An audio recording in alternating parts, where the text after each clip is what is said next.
ယူပါပဲလားမြေခွေးနေတာများကြယူဘာလို့ယူနေတာလဲဘာလို့ဥစ္စာလုံးလဲဟုတ်လေစိတ်ဝင်တော့တချင်းစိတ်ဝင်တော့အော်ငါတို့ငယ်တော့ယူမြေခွေးနေတာများကြဘာမြေခွေးနဲ့လင်းတာများကြအဲ့မြေခွေးနဲ့လင်းတာများယူတော့ပဲယူတာဘလူလေယူတာဘလူယူရမှာတော့ဘာရဲ့အခုတက်ချုပ်ကြီးနဲ့ဒုချုပ်ကြီးအော်ဒုချုပ်ကြီးတောင်ပြောသွားတယ်ဒုချုပ်ကြီးနေပါရဲ့ဘာမင်းဒူးချုပ်ကိုမင်းပြောရတယ်ဟဲ့လားဟာပြောတယ်လေပါအဖကျွန်တော်ပြောမှာကျွန်တော်ကဒူးချုပ်လူမဟုတ်ဘူးလေကျွန်တော်တို့ကတက်ချုပ်ရဲ့လူလေဟုတ်တယ်အဲ့ဒူးချုပ်ရဲ့ဟိုလူကလေဟိုအကြကြဒူးချုပ်ရဲ့လူနော်ပါအခုအဖပြောအဲ့အယူတွေကိုထိန်းအောင်ပါနော်အော်ထိန်းလို့မရဘူးလေကွာထိန်းလို့မရအောင်မလုပ်နဲ့အခုအဲ့ပါလေဗလီပလားတွေအယူစကားတွေရှောက်ပြောနေတယ်နော်အဖအခုလည်းအယူစကားတွေပြောဘလူကပြောတာဒူးချုပ်ကြီးပြောနေတာမပြောပါနဲ့ဒူးချုပ်ကပြောဒူးချုပ်လည်းငါတို့ရဲ့ဥစ္စာပဲလေကွာမင်းကလည်းလူကြီးပဲဟုတ်တယ်မပြောပါနဲ့သူတို့ကယူနေတာယူနေတာမင်းတကယ်ကိုယူတာတွတ်ခေါင်ယူတော့ယူနေဒါပေမဲ့အဖလည်းကျွန်တော်ပြောတယ်ဆိုတာဟိုဒူးချုပ်ပြောတယ်ဆိုတာကျွန်တော်တို့ကတက်ချုပ်ကြီးရဲ့လူကျွန်တော်တို့တော့ဟုတ်တယ်ဗျဒူးချုပ်ကြီးရဲ့လူမဟုတ်ဘူးလေအဲ့ဒါကျွန်တော်ကဒူးချုပ်ကြီးဟိုကျွန်တော်ပြောမှာပဲအဖအခုကြည့်ဦးဒူးချုပ်ကြီးဘာပြောလဲပြောတော့ရအပြင်မှာတော့မပြောနဲ့စီးမှာတော့ပြောအပြင်မှာမပြောပါဘူးအခုအဖကိုပဲကျွန်တော်တို့ကပြောတာအခုအဖဟိုဒူးချုပ်ကြီးကဘာတွေပြောနေသိလားဘာတွေပြောအခုဘာလဲဟိုကျွန်တော်နောင်ချုံမှာဟမ်နောင်ချုံမှာလေတွားပြီးတော့ပြည်သူတွေနဲ့တွေ့တယ်ဆိုပြီးတော့ဘာပြောလဲမှတ်လို့လေပြည်သူတွေလာခြင်းလို့လာတာမဟုတ်တော့မဖြစ်မနေလားမဖြစ်မနေလားလို့ခေါ်တာခေါ်လဲဆိုပြည်သူတွေ့တယ်သူကဘာပြောလဲဆိုတော့လေဘာပေါ့သူ့အနေနဲ့ပေါ့နော်ဟိုသူတို့စစ်တပ်ကြီးကိုတဲ့ဟိုပြည်သူတွေကအရင်လိုပဲ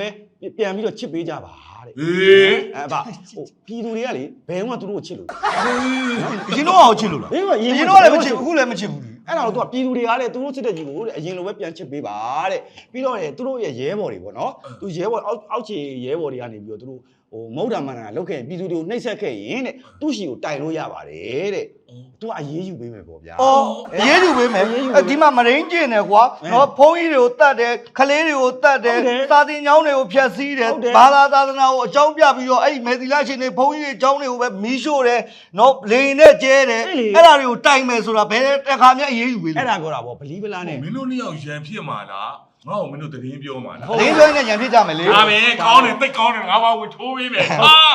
ဘာလဲဟုတ်လေကျွန်တော်သတင်းလေးပြောမယ်သတင်းလေးတွေပြောမယ်လို့နှစ်ယောက်တိုင်ပြီးပြောမယ်အဲ့ဒါတော့ဒါဟိုအောက်ခြေကရဲဘော်တွေမဟုတ်တာလုံးရင်သူ့ကိုတိုင်လို့ရပါတယ်ပေါ့နော်မင်းငါပြောပြမယ်စစ်တပ်ကလေဟိုးမေးကွာမေးလောင်းကိုမေးဦးနေဝင်လက်ထက်တည်းရဟိုကနေပြီးတော့အောက်ခြေကလူတွေကြိုက်တာလို့အထက်ကလူတွေမသိကြအောင်စောင်းအဲ့ဒီအဲ့ဒါကိုသူတို့ကဟိုအရေးယူပေးမယ်ဒီစကားတွေအယူနေလို့ပြောတာပဲယူနေလို့ပြောတာထမင်းတို့ဟင်းလို့ယူခိုင်းလိုက်ပဲဟုတ်တယ်ချုံနဲ့ဒူးယုံထမင်းတို့ဟင်းလို့ယူဟာလည်းအယူနေပြီနော်ဟုတ်တယ်နော်ဟုတ်တယ်ပဲဘုရားဟောရှိတာပုထုဇဉ်မောအမတော်တဲ့လူတွေအားလုံးကအယူတွေပဲအယူဟာတချို့ကယူတယ်ဆိုတော့တချို့ကြတော့လေအခြေယူတာရှိမယ်တခုစီပဲယူကြတာဟုတ်တယ်ကြည့်အောင်သူတို့ယူတာအာနာလဲယူတယ်ဥစ္စာလဲယူတယ်တခါတလေတနာပါအဘကယူလိုက်သေးတယ်ဟုတ်တယ်ဟိုအဲ့အဘတွေပြောတာအဲ့အဘတွေပြောတာအဘမဟုတ်ငါလေငါပြောပြမယ်အဘကမမေးဘူးသူတို့ယူတာတက်ချုပ်ကယူတာကအာနာနဲ့သူကဥစ္စာဝါနဲ့ဥစ္စာနဲ့ယူတာဟုတ်တယ်ဒူးချုပ်ကယူတာကြတော့တမျိုးဒူးချုပ်ကမေးဒူးချုပ်သူကမလုပ်အောင်ဆိုရင်သူကညီချင်းဝင်ကြီးဌာနမှာသူကဝင်ကြီးပြန်လုပ်မှာသူကြတော့ဝင်ကြီးယူတာအဘကြတော့ဘဝင်ယူတာနော်ဘဝင်ယူတာကြာမီးလေးတွေရှိတယ်မီးယူဟာသူတို့ကြီးကအခု तू ယူရအရင်ကြီး तू ကဘာထပ်ပြောသေးတယ်မှတ်လို့လေနော်အဲ့ကိုအဲ့လိုပေါ့ပြည်သူတွေပေါ့နော်ဟိုအောက်ခြေဝန်ထမ်းတွေကရဲဘော်တွေကတဲ့ပြည်သူတွေကိုနှိပ်စက်ခဲ့တာကိုပေါ့သူ့အနေနဲ့ပေါ့နော်ပြည်သူတွေကိုအနုညွတ်ဟိုတောင်းပန်ပါတယ်ဒရမာတွေထိုးနေတာနော်အဘတို့ဒီတစ်ခါနဲ့ဆိုအဘတို့ပြအဘနှစ်ခိရှာဘူးနော်နှစ်ခိရှာတော့ပါလေနှစ်ခါရှိပြီနှစ်ခိရှာအဲ့ဟာမဟုတ်ဘူးလေကွာအဘတို့ဘလောက်ပဲဒရမာချိုးနော်အဘတို့ရွေးကောက်ပွဲနီးလာပြီလေနီးလာတဲ့ခါကျပြည်သူတို့ပြန်ပြီးတော့နှစ်သိမ့်တာနော်ဒါတွေကနှစ်ခါရှိပြီဟိုပထမတစ်ခါကလေအဘဟိုအမေစုလက်ထက်ကဟဟလာမဟုတ်လေအမေစုလက်ထက်တော့အောင်ဆန်းလူလူကောင်းတော့လက်ထက်တော့လူလူကောင်းတော့လက်ထက်အဲ့မှာလေအဲ့လိုပြောဘာလို့လဲကျန်းဖို့ပါတီကလိုက်ပြီးတော့စီးရုံးရပြည်ခိုင်မျိုးပါတီပြည်ခိုင်မျိုးအဲ့ပြည်ခိုင်မျိုးပါတီကနေပြီးတော့လေရက်ွက်တွေရွာတွေကိုလိုက်ပြီးတော့လေဟိုစီးရုံးတယ်လေဟိုသူတို့ပါတီတွေကိုမဲထဲဖို့အတွက်ဆိုပြီးအိမ်ကြီးတွေပေးတယ်ပတ်စံတွေပေးတယ်စံတွေပေးတယ်စီတွေပေးတယ်အင်ကြီးတစ်ထည်ပေးတယ်စံနှစ်ပြည်ပေးတယ်ဟုတ်တယ်ပတ်စံ9000ပေးတယ်ဟုတ်တယ်အဲ့လိုလိုက်ပေးတယ်အဆင်ပြေတယ်လေအဆင်ပြေတယ်လေအဲ့တော့ပြည်သူတွေကဘာလုပ်လဲတရားယူတယ်လေပေးယူတယ်လေဒါပဲငါတို့စီးတော့ကောင်းတာပေါ့မှန်တယ်လေဒါပေမဲ့မဲထဲတဲ့အချိန်ရောက်လာတော့လေဘလူးထဲတယ်ဒီလားငါတို့ပဲထဲတာမဟုတ်လားဟာအနီကိုပဲထဲတာအ အနီကိုပဲထည့်80ရာခိုင်နှုန်းတရားမှာ80ရာခိုင်နှုန်းပထမဆုံးအောင်တာအခုထက်ပြိုင်တဲ့အခါကျတော့65ရာခိုင်နှုန်းတော့နော်ပေးတဲ့လောက်ယူမယ်အခုလည်းပြည်သူတွေကလည်းဗာပြောကြအရင်ကဆိုရင်ဒီနောင်ချုံမှာဟိုဆိုင်ငယ်တစ်စီးလာပြီးတော့လည်းဖမ်းကြတူပေါက်တွေလန့်ဖုန်းတွေပေးပတ်စံဘယ်လောက်ပါလဲဘာညာနဲ့အများနဲ့လူရက်နေတယ်ကျွန်တော်တို့စက်ကမှစစ်တက်ကြီးอ่ะအခုဆိုရင်ပြည်သူတွေက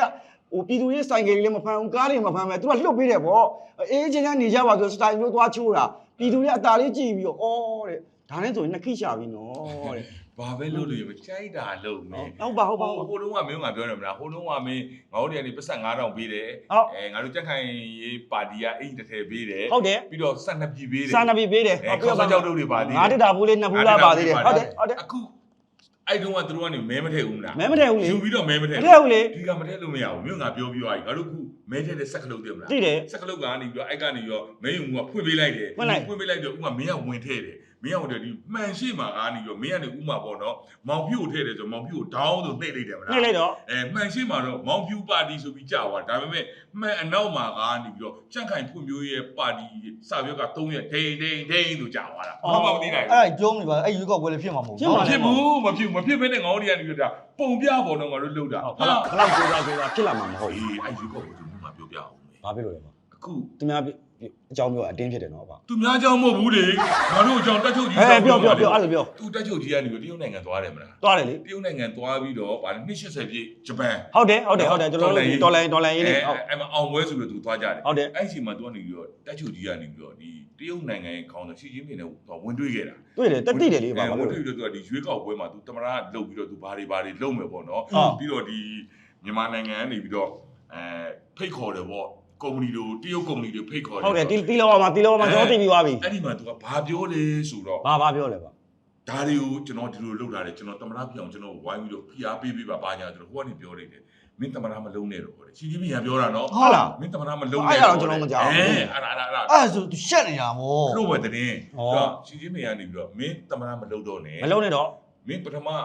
ဥစားတက်ချုပ်လိုမျိုးပဲအနားယူရတဲ့တက်ချုပ်လိုမျိုးပဲမင်းကနောက်ကနေလက်မေးမင်းကလုံနေလိုက်တော့ तू ကမဟုတ်ဘူး तू ကတမရကို तू ကလုံချင်တာမဟုတ်လေမှန်အဘအဲ့ဒါလည်းအဘကျွန်တော်တို့ကမှ तू ကတမရအဲ့လိုနောက်ကနေလက်မေးနဲ့ပုံစံမျိုးလုံလို့မရဘူး तू ကတော့ယာဒူကဒီနေ့စင်မနှက်ပြန်ကြရင်အဘတခါတည်း ICC ကိုတိုးရမှာအရေးမပါတဲ့လူတွေတော့မပြောနဲ့တော့ပြောနေဟုတ်ပါဘူးကိုအမေတင်းမပြောမရှိတယ်ဟာဟုတ်လေတင်းလေးတွေကျွန်တော်ပြောမယ်လို့ပြောတာနော်ဒီနေ့ညနေကျွန်တော်တို့ဒီရရှိလာတဲ့တင်းလေးတွေဟိုကမလုတ်ခိုင်းဘူးနော်တရုတ်ကမလုတ်ခိုင်းတာတည်ပါတော့လာတော့မှခိုးကြောင်ခိုးပဲနဲ့ကြည့်ပါလားလူတော်မရှိဘူးလေကွာဟုတ်ကဲ့နော်အဲ့ဆိုဘာလုပ်ပါလားတမရငါစဉ်းစားတယ်ကွာငါတမရမဲမင်းကဟုတ်ဒုပထမတမရမင်းကဒုပထမဒုတိယတမရမစိုးဘူးရောဟုတ်တာတမရလောင်းနေထဲမှာအမဲဆုံးနှစ်ယောက်ဖြစ်သွားမှာအိုဘားမားနဲ့ပါတယ်အိုဘားမားနဲ့ကနေရှင်လိုက်ပါအိုဘားမားအနောက်နိုင်ငံကရှင်နိုင်ငံကစီနဲ့ရီလို့ကြွားတယ်ဗာမင်းသွားလို့ကြွားတယ်ဟောတက်တယ်တော်တက်တယ်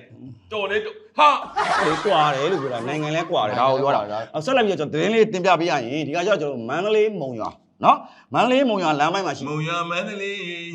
ပြောသမ်းပါဘူးကွာချင်းသူမှာချင်းမဲဆိုမုံရွာမန္တလေးပြောသမ်းပါအဲ့ဒီမန္တလေးလမ်းမဝေးတော့လေအဲ့ဒါမျိုးနော်မုံရွာမြို့မှာထိုင်နေသေးပါပဲဘာနောက်နေဟုတ်ဘာလို့မရောက်ရင်ချင်းကိုယုံသွားမှာငါစိတ်ကြည်နူးနေတာလေစိတ်မကြည်ယူနေအခုကျွန်တော်ပြောမယ်စိတ်မကြည်ယူရဲ့ဒီလည်းမကြည်ဘူးတော့ရောဩပြပါတယ်ဗျာရွာလေးမင်းဒီမန္တလေးမုံရွာလမ်းပိုင်းအေးအဲ့လိုပြောသမ်းပါမန္တလေးမုံရွာလမ်းဟုတ်ကဲ့အဲ့မန္တလေးမုံရွာလမ်းပိုင်းမှာရှိတဲ့ပြည်သူများအပေါ်အနိုင်ကျင့်ပြီးတော့ကျွန်တော်စက်ကြီးကောက်ခံနေတဲ့ကျွန်တော်တော်လိုင်းတက်ဖွဲ့လေးမလားစကာမတက်ကြီးကျွန်တော်တို့တက်ကြီးနော်အကျန်းဖတ်တယ်နော်ဒီအကျန်းဖတ်စစ်တပ်တွေဝိုးတဲ့တော်လိုင်းတက်ဖွဲ့တွေကနေပြီးတော့ကျွန်တော်တို့အဝေးထိန်မိုင်းဖြစ်ကျွန်တော်တို့ဖောက်ခွဲတိုက်ခိုက်ခဲ့ပါတယ်ဟောဒီကောလေးမှာအဲ့လက်လက်တွေတောင်ရှိနေပြီလားရှိတယ်လေခလုံးလေးလေးလာအုံးဆိုတဲ့လက်လက်တွေရှိတယ်နော်ဘူးရှိဟုတ်တယ်မနေ့ကကျွန်တော်ပြောတယ်လေတော်လိုင်းရဲဘော်တွေက mind game view ပါဟုတ်တယ် mind game view ပါကောင်းတယ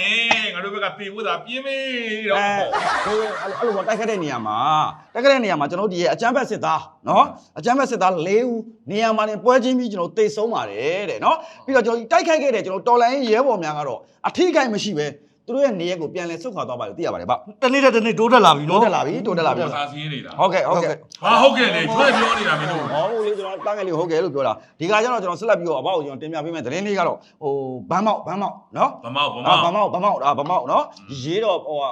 ဖ ဖတ်တော့အတန်ဟလာဘာမောက် ရေးတော့အမှန်ဖတ်တော့အတန်ရေးတော့အမှန် ရေးတော့အမှန်ဖတ်တော့အ ဒီ တန် ကကျောင်းဆရာလုံးမလို့ မဟုတ်လေပြောပြတာရေးတာကြောင့်ဘန်းမောက်တော့ခေါ်တော့ဘန်းမောက်ဟလား ဗမောက် နော်ဒီဗမောက်ပဝင်းကျင်မှာရှိတယ်ကျွန်တော်တို့ဒီအကျမ်းဘတ်ဘာလို့ကျွန်တော်တို့စကားမ အေးအဲ့လိုပြော ဟုတ်ကဲ့ကျွန်တော်တို့စကားမစစ်တဲ့နော်စကားမစစ်တဲ့ရဲ့ကျွန်တော်ကာကင်းတွေရှိတယ်ဒီကာကင်းတွေကိုတဲ့ကျွန်တော်တို့ဒီ PDF နဲ့ပူပေါင်းတပ်ဖွဲ့ဝင်တွေကလာရောက်ပြီးတော့ကျွန်တော်တိုက်ခိုက်တယ်ဆိုတဲ့အကြောင်းသိရပါတယ်ဗျနော်ဟုတ်ကဲ့အဲ့လိုတီးတွေ့ပေါ့တိုက်ပွဲဖြစ်တဲ့နေရာမှာကျွန်တော်တို့ဘယ်နေ့ဖြစ်တာလဲဆိုတော့ကျွန်တော်စက်တင်ဘာလ16ရက်နေ့16ရက်နေ့ကျွန်တော်ဖြစ်ပွားခဲ့ပြီးတိုက်ပွဲအတွင်းမှာတဲ့ကျွန်တော်တို့ဒီစကားမစစ်တဲ့ဘက်ကနေ မနေ့ကပေါ့ ဟုတ်တယ်မနေ့ကအထိဖြစ်တာဒီကာကင်းကိုလာတိုက်နေတာလာတိုက်နေကြမှာအဲ့ဒီ ဒီကိုဒီကောင်နဲ့အသာပြင်းတာ အသာပြင်းတာနော် အဲ့ဒီဘက်ကမသားယမင်းတွေဖြစ်ကုန် ဟာဖြစ်မယ်အဲ့အချမ်းဘက် သွားတာ ဟုတ်ကဲ့ဟိုလေလာပြင်းတဲ့အချိန်မှာတဲ့ကျွန်တော်တို့စီစကားမှာစစ်တဲ့ဘက်ကနေပြီးတော့ကျွန်တော်ထိခိုက်မှုအခြေအနေကတော့ကျွန်တော်တို့တော်တော်များတယ်လို့ပြောပါတယ်ဗျဒီဒါမဲ့ဒီကာကင်းတွေကို ဒီမှာပါလေ ထိခိုက်များတယ် ဟိုထိခိုက်များတယ်ဒီကာကင်းတွေကိုလည်းလက်လွတ်ဆုံးရှုံးရပြီမရပြီတော့ကျွန်တော်အတိအကျတော့ကျွန်တော်မပြောနိုင်သေးဘူးဒါမဲ့ဟိုလက်လွတ်ဆုံးရှုံးရမယ်လို့ထင်ပါတယ်ဗျနော် အဲ့ဘောကငါတို့ကချီမဲ့လက်မဲ့ဖြစ်ပြီးတော့ငါတို့တွေကထွက်ပြေးရမယ်ဂိမ်းပေါ့ဟာမဟုတ်ဘူးလေကွာမင်းအတိတ်ကမရှိဘူး ဟုတ်လေ လေ ထိခိုက်မှုတွေရှိလာပြီဆိုရင်ဒီကာကင်းကကြောက်ဖို့များသွားပြီလေဒါမဲ့သတင်းကအခုထိတိုက်ပွဲတွေဖြစ်နေလုံးဆိုတော့ကျွန်တော်လည်းသတင်းအတိအကျတော့မရသေးဘူးဆက်လက်ပြီးကျွန်တော်ဘာကိုကျွန်တော်သတင်းလေးတင်ပြပြီးတော့ဒီကကျတော့မုံရွာမန္တလေးလမ်းပေါ်မှာရှိတယ်ကျွန်တော်တို့မုံရွေတိုးဂိတ် တိတယ် မုံရွေတိုးဂိတ်နော် တိတယ် အဲ့တိုးဂိတ်မှာ တိုးဂိတ်ကငါတို့တွေကအပီကိုငါတို့ ကျွန်တော်တို့ဒီစကားမစစ်တပ်ကနေပြီးတော့အထိုင်စစ်တပ်နေတယ်ကျွန်တော် ထိုင်လို့တော့ကောက်ထားဦးမထားလား ဟုတ်ကဲ့အဲ့အထိုင်ချထားတဲ့နေရာကိုတဲ့ကျွန်တော် ချို့ တို့ လူတွေအိတ်တောင်အိတ်နေတယ် ဟုတ်ကဲ့အဲ့ဒီ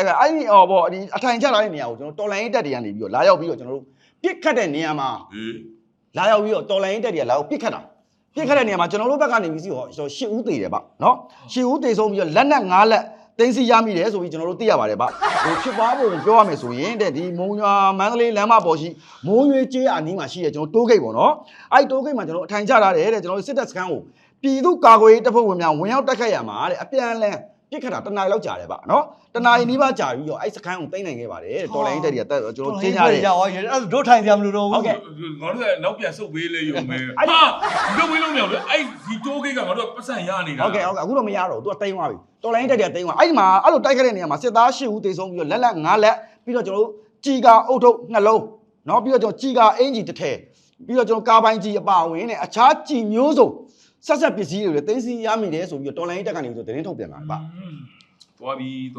ဟုတ်သွားမယ်ဗျ ဘာမှချုံပေါ်ပါလေးနဲ့အကုန်မသာဖြစ်ပြီ ဟုတ်ကဲ့ဗျဟုတ် ခု ကဲ့ နတိုးဂိတ်မှာလေ ဟုတ် အမျိုးတွေကိုပါကြိတ်သွားတာ ကြိတ်တာ နောက်ဆိုဘာလို့ကြိတ်တော့မှာတော့ အေးငါတို့လည်းပုံနေရတယ်ကွာငါအိမ်ရှိမှလေဘုံကျွန်းနဲ့နှစ်ခုသုံးလုပ်ပေးထားသမှာကွာ ဘာပါလို့ဘုံကူချင်းနဲ့ဝင်လို့လား အေးဘော မရဘူးဘာလို့ဘုံကူချင်းနဲ့ဝင်လို့လည်းမရဘူးဘာလို့ကြလွတ်ကိုမလွတ်ဘူးတရားလွတ်ကိုမလွတ်ဘူး တိ လား တယ်တော့ရအောင်တို့အပီကိုတို့ကကင်မှာ ဟုတ်တယ်ဗျဟုတ် ဒီကတန်းကလေးပေါ့နော်တင်ပြချင်တာဗျနော်တက်ချုပ်ကြီးပေါ့နော်တက်ချုပ်ကြီးကနေပြီးတော့ယူနီဖောင်းချိန်ခိုင်းလိုက်တယ်အမတ်လောင်းတွေဝင်ဖို့489နော်မနက်က489အဲ့ဒီ489ကိုနေရာဖယ်ပေးရတဲ့ဒီမွန်ပြည်နယ်ကပေါ့နော်ဟိုကြက်ဖို့ပါတီကလူတွေကမကြည်မနဲ့ဖြစ်နေတယ် ဘယ်ကျင်နဲ့မလဲကွာမင်းကလည်းအိုးတို့ သူတို့ကငကိုတွေကနေရ မိုးကြရွှေကိုလိုဖြစ်နေတာ ဒါပဲဒီလိုပုံစံမျိုးပဲလာမှာပဲ ဟုတ်တော့သခွက်လူတာပေါ့နော် ဟုတ်တယ် ဒူးကြတာမင်းကိုခွဲဆိုတော့ကွာကိုကွဲပြတ်တော့ဘာကိုပြောနေတာလဲမင်းက ဟုတ်လေသူတို့ကငကိုတွေကနေရာရှိပြီးသားဒါပေမဲ့နေရာရှိပေမဲ့လည်းအဲ့ပါတီကတခါမှလည်းမနိုင်မှာဘူးနော်ဟိုတစ်ခေါက်ကတော့ဟိုပြိုင်မဲ့လူမရှိ အ လို့ မှန်မှန်ကွာတက်ချုပ်ကနေပြီးတော့ तू ကလှုပ်ရမှာကतू ကဒီဘက်ကနေပါတီနောက်ထပ်တစ်ခုထပ်ထောင်မှာအရင်ပါတီနေတဲ့ထားတော့6ပါတီဆိုပြီးထပ်ထောင် ဟောပါထောင်မှာဘယ်လိုပါတီ ကြတော့ဘာသားရင်လဲဆိုတော့ဘာလုံးမကောင်းပါဘူး ကောင်းတယ်အမဂျုံငါနေရမှာဟာခိုင်းရနေတာမင်းကဘာ မဟုတ်ပါဘူးစီးပွားရေး မ နေ င်းကဟိန္ဒူလို့မင်းကပြောတာ မဟုတ်ပါဘူးဗုဒ္ဓဘာညာနော် ရဘုရားဘာသာ ခါကျဗုဒ္ဓဘာညာကြီးလို့ ဒီအဲ့လိုမျိုးပေါ့တော့တွေပြောတာဟာ ဒီက ဘာတန်းငယ်လေးဆက်လက်ပြီးတင်ပြပေးဦးမယ်နော် ပြော ဒီကကျတော့ဟိုစားစစ်ကွေးတင်နေမကွေးမြေမှာ ကောင်းနေတာကွာဒီနာမည်လေးတွေကနော်အဲ့ဟာ ဟိုပြည်သူကရေးထားတာပြည်သူကရေးထား ဒါကရေးထားလဲမပြောနဲ့မပြောနဲ့ ဟောဖြည်းဖြည်းပြောပါအဘရဲ့ဘာလဲ အခုပြောမယ်နော် ပြောခွေပြောဟာငါဒုတ်ထလေးပြောမယ် ဟုတ်ဒီကကျမကွေးတိုင်းစင်ပါဝဲမြို့နယ်ကိုးပင်တာကရလမ်းပိုင်းပေါ့နော် ဒီစင်ပေါင်ကြီးကဘာလို့ဝဲသွားတာ ဝဲတာပေါ့ကိုးပင်အောင်ရှိတော့ ကိုးပင်အောင်ရှိတော့အဲ့လို မဟုတ်ဘူးလေစင်ပါဝဲမျိုးစင်ပါဝဲ မကွေးတိုင်းစင်ပါဝဲမြို့နယ်နော်အဲ့မှာကိုးပင်တို့ဟိုဘာလို့ရှိတယ်လေကိုးပင်လမ်းပိုင်းတို့ဘာလို့အဲ့ကိုးပင်နဲ့တာကရလမ်းပိုင်းမှာ တာကရာငါသိတယ်နော်အမြဲလမ်းဝင်သွားရင်တာကရာနီးနီးလေး ကျွန်တော်တို့စက္ကမနော်စက္ကမရင်ပုံမှာတဲ့ဟိုလိုက်ပါလာတာပေါ့နော်စစ်သားတွေနဲ့ရဲတွေ လိုက်ပါတဲ့ဟာကိုဂျားပြက်ပြီးအနာသက်တာရဲ3ယောက်တိတ်ဆုံးသွားတယ်လို့သိရတယ် အေးဒါပြောရှင်ရှင်လေးပေါ့ဒီကတော့ဖော်ရတာပေါ့နော်ဒီကဟာမဟုတ်ဘူးလေကွာရောက်ဟာတေးဝါမြင်ပြီလား သိသွားပြီဒီကကျတော့မိုက်တယ်တော့ဗျနော်ဟိုတလက်စီသိပြီးကြတော့ဗော အေးဒါစစ်သားတေးလိုက်ရဲရတေးလိုက်တော့မိသက်တွေရှိသေးတယ်လေ ဟုတ် တော့ကပြူတွေရှိသေး ဟုတ်ကဲ့ ဟာ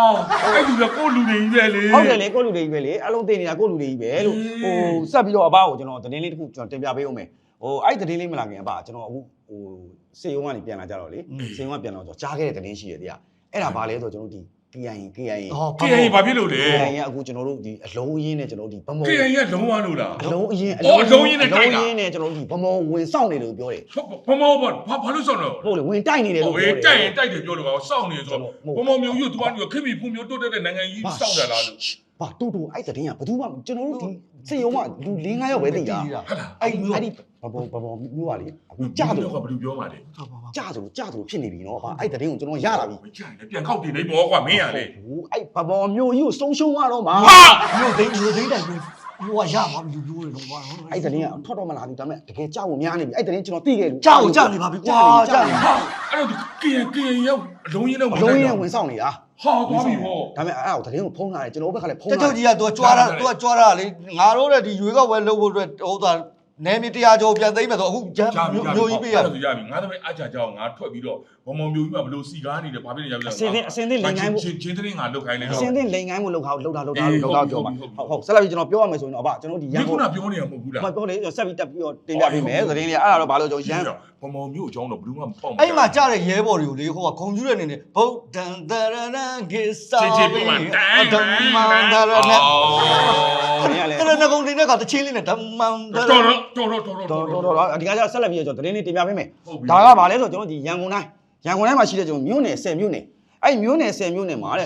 ရန်ကုန်ကတော်တော်ကြောက်နေတော့မနေ့ကလေးတွေမျိုးတော်ခမ်းမတော့ ဟုတ်ပါတယ်မဟုတ်ဒီကကျကျွန်တော်ပြောမှာကကျွန်တော်ဒီရန်ကုန်10မြို့နယ်မှာပေါ့နော်ကျွန်တော်တပတ်အတွင်းမှာလူ30ကျော်ဖမ်းဆီးခံနေရတယ်ပေါ့လူငယ်30ကျော်ဖမ်းဆီးခံရဆိုတော့သတင်းအဲ့ဒီ10မြို့နယ်ကဘာတွေလဲဆိုတော့အရှိတကုံနဲ့ပြီးတော့အလုံးလှိုင်းသားရမင်္ဂလာတုံခရမ်းတန်လင်းကမာရွတ်ဗဟန်းကြောက်တရားနဲ့ကျွန်တော်တို့မယန်းကုန်းမြို့နယ်တွေပေါ့နော်အဲ့ဒီမြို့နယ်10မြို့နယ်မှာရှိတဲ့ကျွန်တော်တို့လူငယ်တွေအယောက်30ကျော်ကျွန်တော်ဖမ်းဆီးခံရတယ်ဆိုသတင်းကိုကျွန်တော်ပြောပြခြင်းတယ်နော်အဲ့ဒါလေးကတော့ဗာလဲဆိုတော့ကျွန်တော်ဒီမတရားကျွန်တော်စစ်မှုထမ်းဖို့တော့ကိုကျွန်တော်ဖမ်းဆီးနေတယ်လို့သိရပါတယ်ဗျနော်အဲ့ဒါလေးကျွန်တော်တင်ပြပေးတာ ဟာရမင်းပြောပုံရဆို